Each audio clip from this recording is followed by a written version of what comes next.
Welcome, in this video I'm gonna show you how you can change picture mode on your Panasonic TV.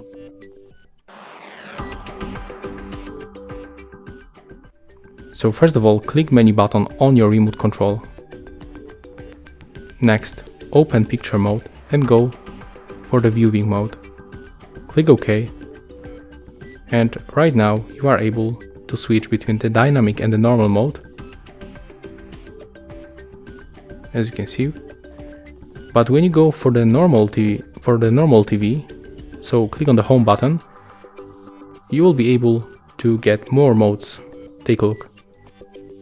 You can find normal, cinema, dynamic, true cinema, and also the custom. So on the Netflix you can only use 2 of them, and right here you can even find the custom, where you can adjust a lot of things like brightness, contrast, or for example the backlight.